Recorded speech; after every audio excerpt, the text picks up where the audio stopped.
மதிமுகம் நேயர்களுக்கு வணக்கம். இது நேர்முகம். இன்றைய நேர்காணலில் சிறப்பு விருந்தினராக நம்மோட மூத்த பத்திரிகையாளர் கோட்டீஸ்வரன் அவர்கள் இணைந்திருக்கிறார். பேசலாம். பயிற்சியே எடுக்காம நல்லா மிச்சர்லாம் சாப்பிட்டா ஓடனா ஆர்மியில எப்படி ரெக்ரூட் ஆகும் பாரு அப்படின்னா எதுவுமே தெரியாம இவரு போனா முடிச்சிருவாரு அவர் அப்படி இப்படின்னு படத்துல காட்டுற மாதிரியே பண்றீங்களே நீங்க. பெண்கள்னா அப்படியே பெப்பர் பேர்னு வரீங்க, செத்து போனவங்க எல்லாம் கணக்கு இல்லையா?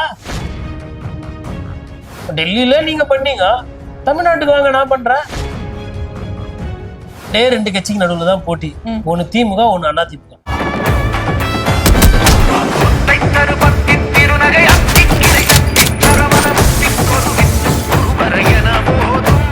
டயா பூஸ்டர் சுகரை கண்ட்ரோல் பண்ணும், உங்க ஆரோக்கியத்தை மீட்டு தரும். சர்க்கரையை கட்டுப்படுத்துறதுக்கான எளிமையான வழிமுறை, இயற்கையான வழிமுறை. அனைத்து மருந்து கடைகளிலும் கிடைக்கும்.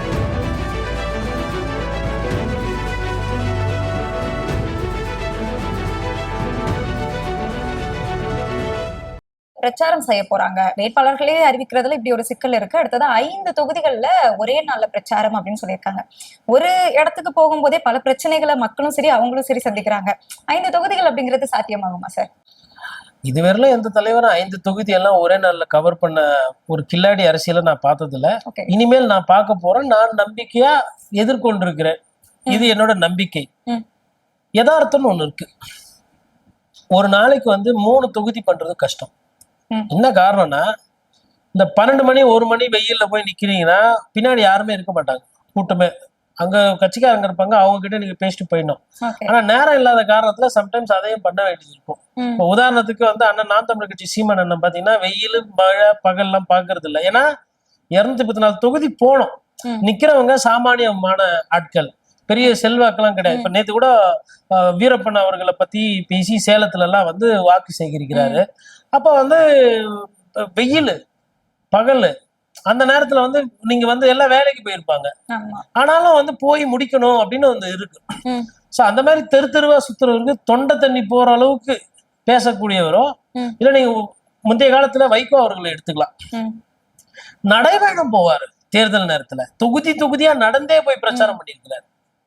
இப்ப எதுக்கு இது மாதிரி பண்றாங்க? இப்ப இவங்களுக்கு எல்லாம் அரசியல் தெரியாதா? இல்ல இது அரசியல் இல்லையா? இல்ல வீட்டுக்குள்ளேயே உட்காந்து பண்றது அரசியலா? அப்ப மக்களுக்கு தெரியும் யார் நம்மள பாக்குறாங்க, யார் நம்ம கிட்ட ஓட்டுன்னு வாயை திறந்து கேட்கணும். கொள்கை என்ன வேணா இருக்கட்டும், ஆனா வாக்காளர்களை பார்த்து ஓட்டுன்னு ஒண்ணு கேட்கணும். குறைந்தபட்சம் ஒரு ஒரு ஒரு புரிதலோ இல்ல ஒரு தொடர்போ ஒரு தலைவருக்கும் ஒரு ஓட்டு போடுற வாக்காளருக்கும் இருக்குன்னா, அந்த ஓட்டு கேட்கிற அந்த தருணம் அதை கூட நான் பண்ண மாட்டேன், நான் ஆன்லைன்ல பண்ணுவேன், நான் வைப் பண்றேன், டிக்டாக் பண்றேன்னா அதெல்லாம் ஆணவத்தோட உச்சம். பார்வை. இரண்டாவது, 5 தொகுதியை கவர் பண்றதுன்றது எப்படின்னா, நீங்க இந்த ஸ்விக்கி ஜொமேட்டோ ஊபர்ல எல்லாம் வண்டி ஓட்டிட்டு போவாங்க இல்லைங்களா, அந்த வழியா அந்த மாதிரி வேணா 5 தொகுதி வழியா வண்டியை ஓட்டிட்டு போகலாம். மற்றபடி பிராக்டிக்கலா நாட் பாசிபிள். ஏன் பிராக்டிக்கலா அது சிக்கல் அப்படின்றதையும் நான் சொல்றேன். பொதுவா 4, 6, 8 இதுதான் டைமிங் எடுப்பாங்க. 4 மணிக்கு ஒரு இடம், 6 மணிக்கு 1, 8 1. சம்டைம்ஸ் காலையில என்ன பண்ணுவாங்கன்னா, ஒரு மாவட்டத்துல போய் தங்குறாங்கன்னா அந்த மாவட்டத்துல இருக்கிற முக்கிய நிர்வாகிகள் இருப்பாங்க. மாவட்ட செயலாளர், விவசாயி அணி தலைவர், பெண் விடுதலை சங்கம், இல்ல அங்க இருக்கக்கூடிய சாதி அமைப்பு, இல்ல அங்க இருக்கக்கூடிய மத போதகர்கள், அப்புறம் இன்ஃபுளுன்ஷியலான ஆட்கள் இருப்பாங்க, அங்க இருக்கக்கூடிய பத்திரிகையாளர்கள். இதெல்லாம் காலையில பார்த்து முடிச்சிருவாங்க. 12, 1 மணி சாப்பிட்டு 4 மணிக்கு ரெஸ்ட் இருக்கோ இல்லையோ 4, 6, 8 4, 6, 8 இப்படிதான் போகும். இப்ப 3 தொகுதி படம். இந்த 3 தொகுதியை பாத்தீங்கன்னா இந்த திமுக அண்ணா திமுக இதுல தேர்ச்சி பெற்றவர்கள். கரெக்டா பாயிண்ட் ஆண்டு எடுத்துட்டு தலைவர் வண்டியை நிறுத்துறது, கரெக்டா அங்க 40 நிமிஷம் பேசினோம்னா பிரேக் விட்டு திருப்பி வண்டி தூக்கி அடுத்த பாயிண்ட். ஒரு தொகுதியில இருந்து இன்னொரு தொகுதி 2 இடத்துல ஒரு கூட்டு ரோட்ல பூ போடுற மாதிரி, இல்ல அங்க ஒரு 5000 பேர் 4000 பேர் நிற்பாங்க. எல்லா கூட்டத்தையும் அங்க பொதுக்கூட்டத்துல சேர்க்க மாட்டாங்க. ஏன்னா எனக்கு தேவை ஓட்டு. இப்ப இதுக்கப்புறம் இந்த பிரச்சாரம் வேட்பாளர் பிரச்சாரம் பண்ணும்போது நான் என்ன பண்ண போறேன்? என்னோட கூட்டத்தை காட்டுறதுக்கு நான் பொதுக்கூட்டம் போட்டேன். 5 லட்சம் பேரோ 3 லட்சம் பேரோ 1 லட்சம் பேரோ, என் கெப்பாசிட்டி 50,000ல இருந்து 5 லட்சம் வரணும். அதுக்கு ஏதோ செலவு பண்ணி 300 ரூபா கொடுத்து குவார்டர், கோழி பிரியாணி எல்லாத்தையும் கொடுத்து நான் யாருன்னு காட்டிட்டேன். தொகுதியில இருக்கிறதே 2 லட்சம் பேர் தான். அந்த 2 லட்சம் பேரை அந்த மார்க்கெட் ஆண்டியோ பஸ் ஸ்டாண்ட் ஆண்டியோ நான் 30,000 பேர் 50,000 பேர் கூட்டினேன். 500 ரூபா 1000 ரூபா கொடுத்தா கூட்டலாங்க. கூட்டெல்லாம் கூட்ட முடியாமலாம் கிடையாது, கூட்டிடலாம். ஆனா அவங்க அதை விரும்ப மாட்டாங்க. அந்த காசு எப்படி பூத்துல போய் அது வேலை செய்யணும், திருப்பி ஓட்டான்னு தான் யோசிப்பாங்க. புரியுதுங்களா? அப்போ வேட்பாளர் அறிமுகத்தை அந்த தொகுதியில 2-3 பாயிண்ட்ல பேசிட்டு, ஒரு பாயிண்ட்ல பேசிட்டு அடுத்த தொகுதி போகும். அப்போ 4ல இருந்து 5 பாயிண்ட் வரும் ஒரு தொகுதிக்கு. அது ஒரு பஸ் ஸ்டாண்ட் இருக்கும், ஒரு மார்க்கெட் இருக்கும், ஒரு கூட்ரோடு இருக்கும், அப்புறம் பேசுற இடம் இருக்கும், 4 இடம் முடிஞ்சிடும். இந்த மாதிரி இவர் 4 இடம் பேசுறாருன்னா 4 × 5 20 பாயிண்ட். 20 பாயிண்ட். ஒரு பாயிண்ட்டுக்கு இவருக்கு இருக்க கூட்டத்துக்கு 20 நிமிஷம் ஆச்சுன்னா கிராஸ் பண்றதுக்கு. சாதாரணமா சென்னை, இவருக்கு சென்னை எடுத்துக்கோங்க, ஏன்னா சென்னையில தான் ஆரம்பிக்கிறாரு. சென்னையில இப்ப இங்க இருந்து நீங்க டி நகர் போனோம்னாலுமே காலையில போனீங்கன்னா 20 நிமிஷம், மதியம் போனீங்கன்னா 40 நிமிஷம், போக்குவரத்து நெரிசலா இருக்கிற நேரம் போனீங்கன்னா 55 நிமிஷம் அதேதான். அப்ப இவரு 4, 6, 8 டிராபிக் டைம் இல்லைங்களா? இல்ல காலையில போனா சென்னையில எல்லா நேரமும் நெரிசல் இருக்கு. அப்ப இந்த மாதிரி பிரச்சார நேரத்துல தான் விஜய் போய் பிரச்சாரம் பண்ணும்போது எவ்வளவு டிராபிக் ஆகும், பறந்தா போக முடியும் இவரு. அதனாலதான் சொல்றேன், அவரு பிளான் பண்ணி நேரத்தை விரயம் பண்ணிட்டு இருந்தாரு. அவருக்கு தெரியும் இவ்வளவு பண்ணா போதும், நமக்கு எவ்வளவு வருதோ அவ்வளவு வரட்டும் அப்படின்றது அவர் கணக்கு. அது புரியாம ஆதவி கட்சிக்காரங்க தொண்டர்கள் தான் பாவம், அறியாதவர்கள். அவர் என்ன மனசுல நினைக்கிறது என்னால கணிக்க முடியும். இப்போ ஒருத்தர் வந்து ஆர்மியில வேலைக்கு போனோங்க, ரைட்டுங்களா? குறைந்தபட்சம் காலையில ஒரு 50 தர தண்டாலு, 5 கிலோமீட்டர் ஓடுறது, அதுக்கப்புறமா வந்து தண்டாலு, புஷ்அப்ஸ், அப்புறம் கரலக்கட்டை, அப்புறம் தோள்பட்டை எவ்வளவு இருக்கு, உயரம் வருதா, நீளம் தாண்டுதல், இதெல்லாம் பேசிக் பயிற்சி அவங்களே அவங்களுக்கு பண்ணிக்குவாங்க. பயிற்சியே எடுக்காம நல்லா மிச்சர்லாம் சாப்பிட்டா ஓடனா ஆர்மியில எப்படி ரெக்ரூட் ஆகும் பாரு அப்படின்னா, உங்களுக்கு அந்த சப்ஜெக்ட் தெரிஞ்சா உங்களுக்கு ஒரு சந்தேகம் வருமா? வராது. இவர் எப்ப பயிற்சி எடுக்கிறாரு, இவர் என்ன பண்றாரு, இவர் கவர் பண்றாரா, இவருக்கு உண்மையிலே அந்த மாரளவு அப்புறம் தோள்பட்டெல்லாம் அதுக்கேற்றது இருக்கா, கண் பார்வை கரெக்டா இருக்கா, இதெல்லாம் இருக்கு இல்லைங்களாங்க. எதுவுமே தெரியாம இவரு போனா முடிச்சிருவாரு அவர் அப்படி இப்படின்னு படத்துல காட்டுற மாதிரியே பண்றீங்களே நீங்க நிஜ அரசியல். அதான் சந்தேகத்தை ஏற்படுத்துது. அப்போ 5 தொகுதி ஒரு நாளைக்கு பண்றதுன்றது பண்ணலாம். விடிகாத்தால ஆரம்பிச்சு நைட்டு 12 மணி வரலும் நீங்க பண்ற மாதிரினா பண்ணலாம். விடிகாத்தால பிரச்சாரம் பண்றதுக்கு தேர்தல் ஆணையம் ஒன்னும் சொல்லாது. ஆனா விடிகாத்தால யாரும் இருக்க மாட்டாங்க. வாக்கிங் போறவங்களும் 4 தெரு நான் என்ன கத்தின்னு ஓடிட்டு இருக்கோம். அங்க போய் நீங்க என்ன பண்ண போறீங்க ஃபர்ஸ்ட் கேள்வி. ரெண்டாவது, சரி நீங்க 4 மணிக்கு ஆரம்பிச்சீங்கன்னா 20 பாயிண்ட் கணக்கு நான் சொன்னேன், அது முடிக்க முடியுமான்றது கேள்வி. ரெண்டாவது 10 மணிக்கெல்லாம் முடிச்சா அவங்க கூட்டத்தை. இவரு ரெஸ்ட்ரிக்ஷன்ஸ், டைம் ரெஸ்ட்ரிக்ஷன்ஸ் இல்லாத போகாத திருச்சியில இருந்து மரக்கடைக்கு போக முடியல, அடுத்த ஊர் போக முடியலன்னு சொல்லிட்டு அங்க இருக்கிறவங்க அப்படியே காக்க விட்டு வேடிக்கை பார்த்துட்டு போயிட்டு வரும். பிரச்சாரம் தான். இப்போ எவ்வளவுப்பட்ட சுயநலவாதின்றத அவர் காட்டுறாரு. நேத்து டிஜிபி அலுவலகம் போய் மனு கொடுக்குறாரு. எதுக்கு கொடுக்குறாரு? பெண்களை அவதூறா பேசிட்டாங்க. சரிங்க, ரைட். அன்னைக்கு அதே பெண்கள் அவ்வளவு பேரு வெயிட் பண்ணியிருந்தாங்களே, நைட்டு பிரச்சாரம் எல்லாம் பண்ணல, போயிட்டு ஒரே ஒரு டாட்டா சொல்லிட்டு மன்னிக்கணும், டைம் ஆகி போச்சு, 10 மணிக்கு மேல கூட்டம் கிட்டன்னா பிரச்சனை, ஆல்ரெடி அண்ணனுக்கு இன்னொரு வாட்டி நான் வரேன், உங்களெல்லாம் பார்த்தது ரொம்ப சந்தோஷம் அப்படின்னு சொல்லி. எவ்வளவு நேரம் ஆச்சு இது? 30 செகண்ட், 20 நிமிஷம். நைட்டு ஊர் அடங்கிடும். 20 நிமிஷம், அரை மணி நேரம் டிராவல் பண்ணி தான் போயிட்டு எல்லாரையும் பார்த்துட்டு கை அங்க கேட்பாங்க பிரச்சாரம் ரத்து, ஆனா காத்திருந்த மக்களை சந்தித்து விடை பெற்றார் விஜய். அவ்வளவுதானே? பண்ணிருக்கலாம்ல, ஏன் பண்ணல இன்னைக்கு? ஏன்னா ஃபிளைட் டிலே ஆகும், வீட்டுக்கு போனோம், ரெஸ்ட் எடுக்கணும். இப்ப ஏன் போனாரு? ஏன்னா பெண்கள் மேட்டர்ல அவருக்கு பேரு பெர்செப்ஷன் டிப் ஆகி போச்சு. பொன்ராஜ் ஐயா வந்து வார்த்தையை கொஞ்சம் பார்த்து பயன்படுத்திக்கணும். நல்ல அரசியல் பேசக்கூடியவர். ஐயா அப்துல் கலாம் கிட்ட நெருக்கமா இருந்தவர், நல்ல சிந்தனைக்கு சொந்தக்காரரு. அவருக்கு என்ன கோபமோ என்ன பிரச்சனையோ தெரியல, இந்த மாதிரி பேசிட்டார். அவரு வாதம் என்னவா இருக்கு? நான் இப்படி சொன்னதுக்கு கேள்வி கேட்குறீங்களே, ஆனா அக்காவாவும் இருப்பேன், தங்கச்சியாவும் இருப்பேன், இஷ்ட மாதிரி இருப்பேன், பொண்டாட்டியாவும் இருப்பேன் அப்படின்னா அது என்ன கலாச்சாரம்னு அந்த கோவத்துல பேசிட்டேன். ரைட்டுங்களா? இவங்க ஐயோ அப்பா அம்மா, அதாவது 42 பேர் இறந்தப்போ வராத கோவம், ஜனங்க காத்து கிடக்கும் போது வராத கோவம், ஒரு இளைஞர் இறந்தே போறான் கோமால, அப்போ வந்து போய் பார்க்க கூடாத அந்த அந்த இது இதயம் யாருக்குமே அப்பெல்லாம் வரல. ஆனா இப்போ பொன்ராஜ் சொல்லிட்டாருன்னு ஐயோ அப்பா, எங்க அண்ணன் அப்பாரு, வீரத்தை பாரு, வீராவேசத்தை பாரு, டிஜிபி பாரு, அதப்பாரு இதப்பாரு, நேற்று நைட்டு ஒரே அலப்புற. அப்போ எது பண்ணா பேசு பொருள் இருக்கலாம், எதை பண்ணணும், பேசிக்கா மனிதாபிமானம் வருதா, பேசிக்கா கட்சிக்காரங்களை பாக்குறோமா, பேசிக்கா தொண்டர்களை பாக்குறோமா, பேசிக்கா வாக்காளர் பெருமக்களை பாக்குறோமா, சர்ச்சை ஒண்ணு இருந்தா கொடுங்க, அதை வந்து அப்படியே பண்ணிட்டு. இப்போ மொத்தம் தமிழ்நாடு பூரா இப்ப நேத்தெல்லாம் என்னாச்சு, அவரை கைது செய்யணும், பேசு பொருள். விஜய் டிஜிபி ஆபீஸ் போயிட்டாரு, அவ்வா டிஜிபி ஆபீஸ் போயிட்டாரு. இதான் நேத்து சாதிச்ச சாதனை. என்ன? வேட்பாளர் பெண்களுக்காக இல்ல, அவரோட கட்சியில ஒரு சிலர் அப்படி பேசினதுதான் நான் என்ன கேக்குறேன், இன்னைக்கு பொன்ராஜ் பேசிட்டாரு, நீங்க கேள்வி கேக்குறீங்க. நான் அதுல வந்து எதுவுமே பொன்ராஜ் பண்ணது சரின்னு நான் பேச விரும்பல. ரைட்டுங்களா? என்னோட நிலைப்பாடு நான் ஃபர்ஸ்ட் தெளிவா சொன்னேன். அது ஆணாகட்டும் பெண்மாகட்டும் தனிப்பட்ட முறையில ஆபாச வார்த்தைகள் அபசகுணமா பேசக்கூடாதுன்றது அறிஞர் அண்ணா வழியில அரசியலை ஃபாலோ பண்ற என் போன்றவர்களுக்கு, இளையவர்களுக்கு, சின்னவர்களுக்கு அதுதான் புஸ்தகம். அந்த புத்தகத்துல இருந்து நான் அரசியல்ல வெளியில போக நான் விரும்பல. தரமான விமர்சனமா இருக்கணும்ன்றதுல. ஆனா அவர் ஏன் வினை எதிர்வினை என்ன ஆச்சுன்றதையும் பார்க்கணும். ரைட்டுங்களா? அவர் பேசினாரு, ரைட்டு. என்னைக்குன்னா ஒரு நாள் அந்த சகோதரியை கூப்பிட்டு இல்ல ஒரு அறிக்கை, இத பாருமா, ஒரு பெண்மணிய தங்கச்சின்னு கூப்பிட்டா தங்கச்சி, அக்காவை பார்த்தா சாவர முட்டம் அக்கா, அண்ணின்றது கிட்டத்தட்ட அரை அம்மா. அதே மாதிரி என்னோட தங்கச்சி ஒருபோதும் என்னோட மனைவியாவோ என்னோட துணைவியா ஆக முடியாது. காதலியே நிறைய நேரத்துல மனைவி ஆக முடியாதுன்னு டெக்னிக்காலிட்டிஸ். அந்த பாக்யராஜ் ஒரு படத்துல சொல்லுவான், சாரே எந்த காதலி உண்ட மனைவி ஆகலாம், உண்ட காதலி எந்த மனைவி ஆக முடியாது சாரு அப்படின்னு. படத்துல எல்லாத்தையும் எழுந்துட்டு தான் போறான். அந்த படம் ஓடிச்சு. ஏன் ஓடிச்சு? கலாச்சாரம். எல்லாரும் கரெக்டா இருக்காங்களா பர்சனலா? அது வந்து ஊர்ல 4 பேரு இல்ல ஒரு 10 பேரு அவங்களோட இஷ்டங்க. இதெல்லாம் வந்து அடல்ட் பர்சனல் மேட்டர். ஓகேங்களா? இதுல வந்து யாரும் வந்துட்டு எது நல்ல காதல் எது கள்ள காதல் யாரும் வந்து பேரோமீட்டர் வச்சுல போய் பாக்குறதுக்கு, அதாவது தனிப்பட்ட அடல்ட்ஸோட பிரச்சனை இல்லாதவர்களும் எதுவுமே பிரச்சனை கிடையாதுங்க. புகாரோ வழக்கோ வராதவர்களும் பிரச்சனை கிடையாது. ஆனா பொதுவா பேசும்போது உங்க அண்ணனுக்கு நீங்க இருங்க, தங்கச்சியாவே இருங்க, அக்காவே இருங்க, அம்மாவே இருங்க. மாறுறது கூட விட்டு கூடு பாடுற அந்த பேச்சு இருக்கு இல்லையா, அது ஆன அப்புறம் ஐயோ எனக்கு எங்க வீட்டுக்காரை விட விஜய் அண்ணா தான் ரொம்ப பிடிக்கும். சத்தியமா சொல்லுங்க, அந்த வீட்டுக்கார மனசு எப்படி இருக்கும்? அதே வீட்டுக்காரன் ஒரு பாக்குற டெய்லி இந்த வருது, உப்புமா செஞ்சு வைக்குது, சாப்பாடு போடு, துணிமணி துவச்சு போகுது, ஏதோ ஒரு நடிகை படத்தையே நல்லா டெய்லி பார்த்து இப்ப அந்த அழகா இருக்குல்ல, கண்ணு அப்படி இருக்குல்ல, இடுப்பு இப்படி இல்லை, இப்படி பண்ணியிருந்தா பூரிக்கட்டையில அந்த அம்மா எத்த அடிக்குமா அடிக்காதா? அந்த கணவன் பாத்தீங்கன்னா மண்டே உடைக்கும்னு உங்களுக்கு கோவம் வருதுங்க. அதுதானே பொன்ராஜுக்கு வந்தது. சார் பொன்ராஜ் பண்ணது தவறு என்றால் பொன்ராஜை சீண்டியவர்கள், பொன்ராஜை அப்படி பேச வைத்தவர்களுக்கு என்ன, அதையும் சேர்த்து சொல்லணும். ஒரு நியூட்டன் 3ஆம் விதி பொன்ராஜா தானா வந்து பேசினாரா?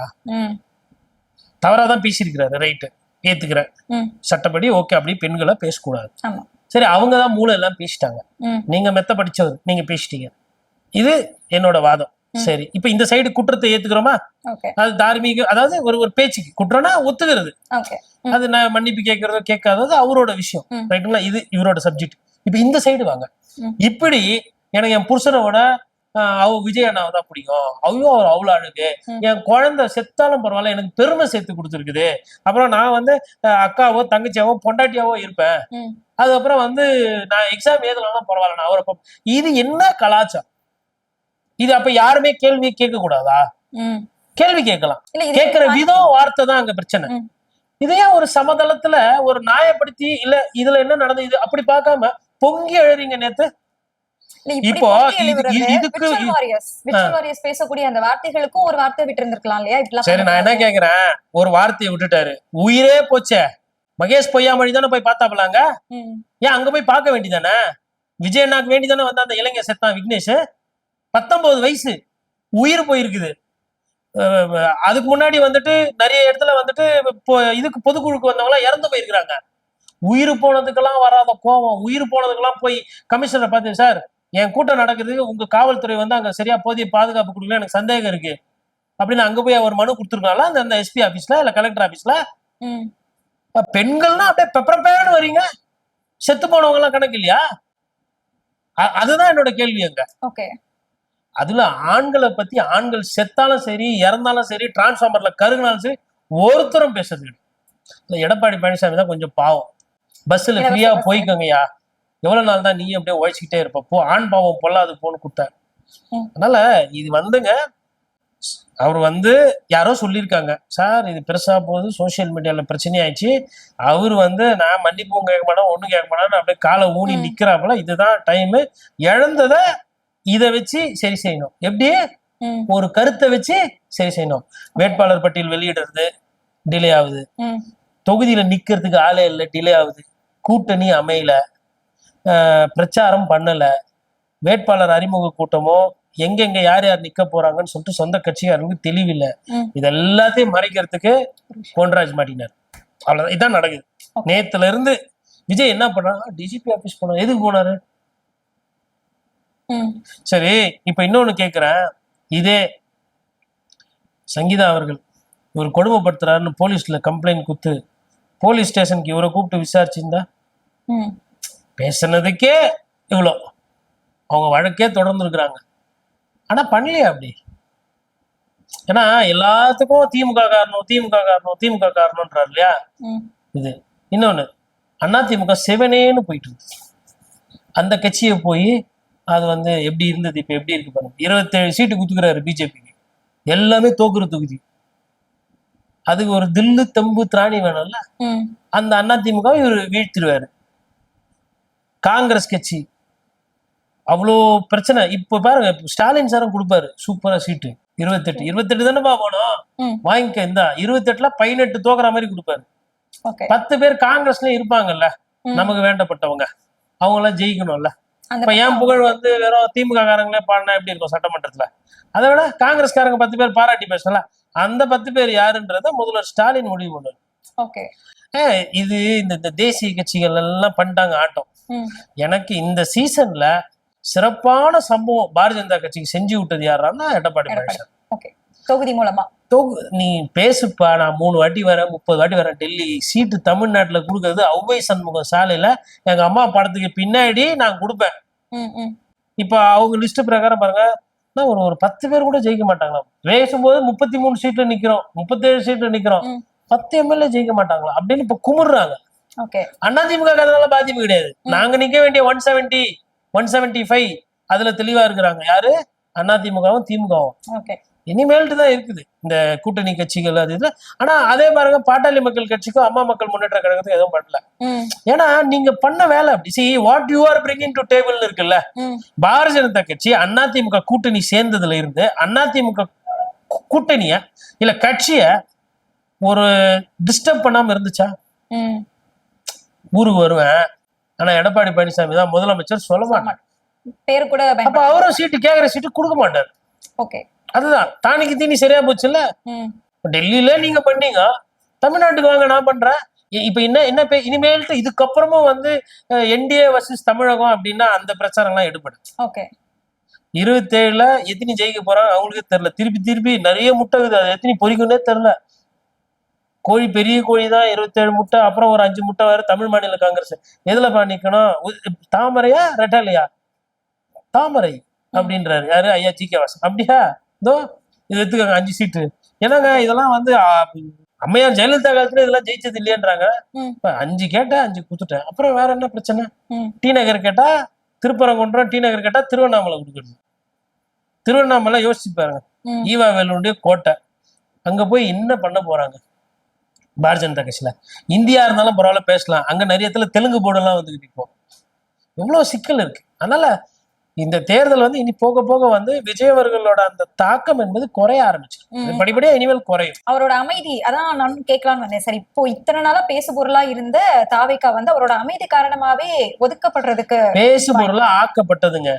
ஊடக வெளிச்சம், ஊடகத்தை அவர் இங்க போறாரு அங்க போறாரு, அத்தை பண்றாரு இத்த பண்ணாரு காட்டி பில்டப் கொடுத்து ஒரு டீமை வச்சு போட்டு பண்ணது.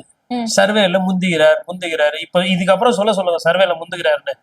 ஏன்னா ரிசல்ட் இன்னும் எவ்வளவு நாள் இருக்கு? இன்னும் 1.5 மாசத்துல வந்துடும். 40 நாள்ல ரிசல்ட்டே வந்துடும். இப்ப நான் வந்து அன்னைக்கு ஒரு பேச்சு இன்னைக்கு ஒரு பேச்சு பேசிக்கல. நான் வந்து பாத்தீங்கன்னா கரூருக்கு முன்னாடி, திருச்சி சம்பவத்துக்கு முன்னாடியில இருந்து அவர் பண்ற போக்கு சரியில்லைன்னு தான் பேசிட்டு. இது வரையிலும் எங்கேயுமே தனிப்பட்ட முறையில அவர் சொல்ல. அவர் அரசியல் பண்ணல, பொதுமக்களோட பழகல, பொதுமக்களோட மக்களா இல்லைன்னு தான் நான் சொல்றேன்.